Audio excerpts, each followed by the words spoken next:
Well, hello class and welcome back to week 2 of MUS 260, where we are looking at how we can integrate music into our core curriculum subjects. And so we will get started here with looking at language arts in just a minute, but please make sure that you are staying up with our online activities. Be sure you check Canvas regularly for announcements, as well as look at the correct module for our online portion of this course for the rest of the semester. So let's get started.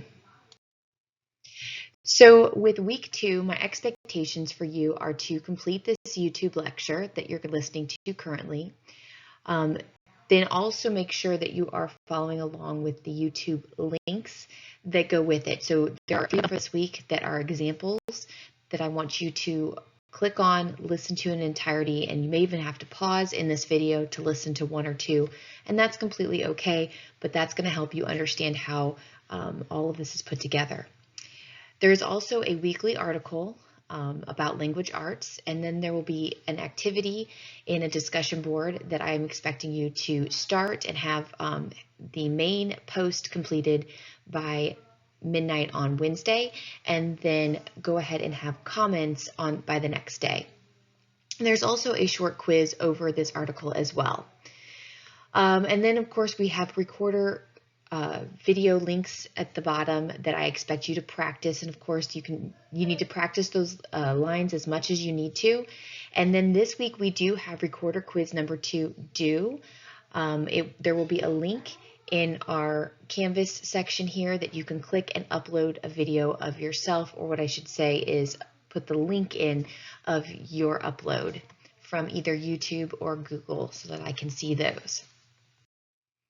All right, so we're going to be looking at how you can incorporate music into the language arts. And so when I first started teaching this class, I put a thing out on my social media and asked some of my teacher friends, how do any of you do this? And one of my friends came back. She is currently a 5th grade teacher at Man, but she was at 4th grade at this particular time. And so she does an entire unit of imagery words with music. And so we're going to look at just one of those lessons. Of course, imagery words are quite large. There's lots of them there to use. And honestly, current music, popular music, or any type of music with lyrics is a great way to use this. But we are going to be looking at one particular lesson, the similes and the metaphors. And so what basically you want to make sure that your students understand is that imagery is those types of words that are going to appeal to the reader's senses. It's going to be the seeing, hearing, tasting, touching, smelling, those types of things. And so you're probably already familiar with this. Hopefully I'm not teaching you anything you don't already know, but your students probably don't understand that just yet. So we're going to be looking at the similes and metaphors. So this is, again, one lesson out of a big unit, and I will show you the big unit test at the very end. But she looks at similes and metaphors. So simile is a type of figurative language that uses like or as to compare two things that are generally not alike. And what you would do is then ask your students to think of an example. So you may think of you're as beautiful as a rose type of thing there. Obviously, you're using as to compare the two. Obviously, you are not a rose, but we're comparing you. And metaphor is a type of figurative language that does not use like or as, but it compares two things straight up. So you are a rose. Obviously, you are not a rose, but that is a metaphor that you are something that you are not. So, which one of these sounds better? You are pretty, or you are as pretty as a flower blooming in spring? Well, I know that the gentlemen out there in this class probably think number 2, but yes, so number 2 is something that you want to hear, that you are as pretty as a flower blooming in spring. That's going to mean a little bit more to you than you are pretty. And which one of these sounds better? You are pretty, you are a rose blooming in spring. Again, we're comparing you to a rose. You're obviously not a rose, but it does make it sound more beautiful. So the top one is going to be a simile, while the bottom one is a metaphor. All right, so now what I want you to do is I want you to pause here and listen to these two links. One is from YouTube and another one is from something that they actually used within the classroom, and you can click that link and it will take you to that website where it'll show you a video. I will have them in 2 different places. So if you're looking at this directly on my YouTube video, they will be in the description box below. If you are looking at this from Canvas, they will be underneath this main video here, and you can click those links and they will take you to either the page, or you can actually watch it right there on the Canvas site. So pause and watch those 2 videos. All right, once you've done some practice through the videos and had some fun with that, and again with those videos, what I would have students do is shout out when they hear a metaphor, when they hear a simile. That's what I normally have our classroom do, but obviously you had to do it on your own since we're not in class. So now we're going to be looking at similes and metaphors. You have examples here. So this is from worksheets that they actually gave out. Students were supposed to fill in the blanks here with things that make sense as far as the similes go. Obviously, I'm not going to have you write this, but what I would do in class is ask one of you to volunteer, and you might say, the dog is as loud as a monster. You know, obviously the dog is not a monster, but when they're barking like crazy, you may think they're very loud. So that could be an example for you.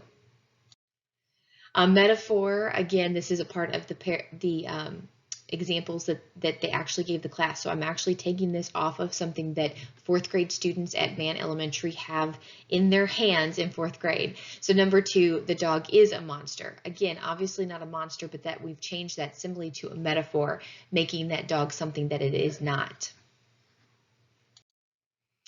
All right, so the next thing we have here is the song Firework by Katy Perry, excuse me.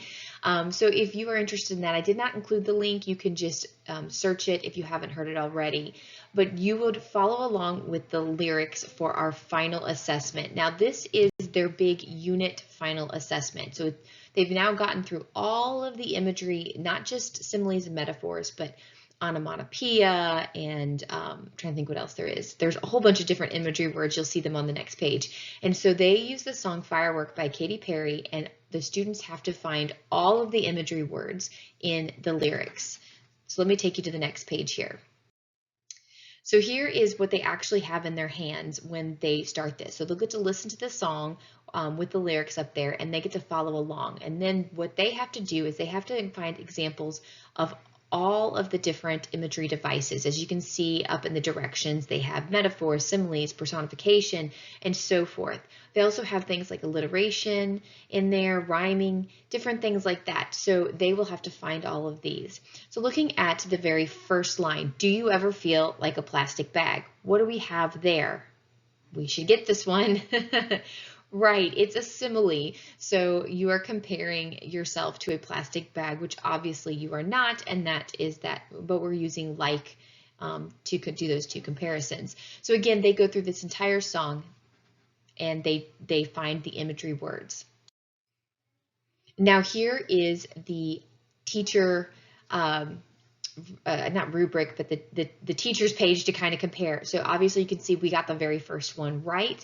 We did simile with you compared to plastic bag, drifting through the wind, wanting to start again. So we're seeing alliteration there and so forth. So we can go down the whole paper if you want to pause and read this a little closer to see what's here. But this is a really, really fun, exciting activity, something the students are going to enjoy, and they're going to learn imagery words through using musical lyrics.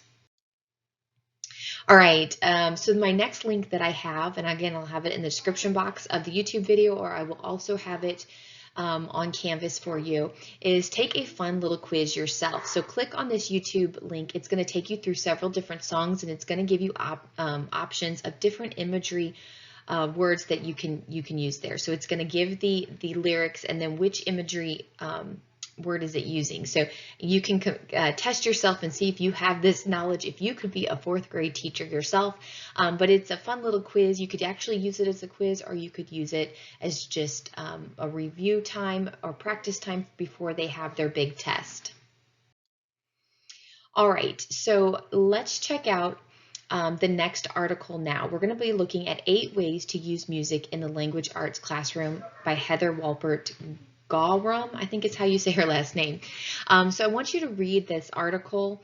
I do have it linked in our main Canvas page. I will put it also in the description box of this YouTube video. But I want you to read this article and then decide on which activity sounds maybe the most interesting to you.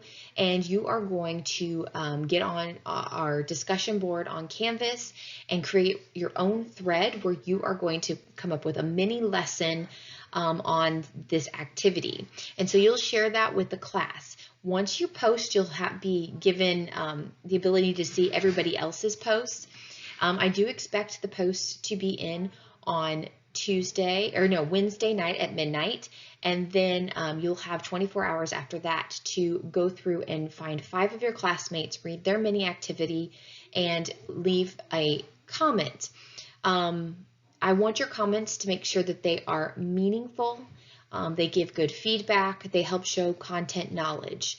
Okay, so hopefully you all pick something different, and that way we get to see all 8 ways how you would use them in your classroom. The other thing is I don't want you to use somebody else's idea. So whatever the article gave you as a suggestion, that's a great suggestion. I want you to come up with something original. Maybe use a different song, a different book, or whatever it is there, but come up with your own mini lesson and lay it out there for us to read and look at. Okay?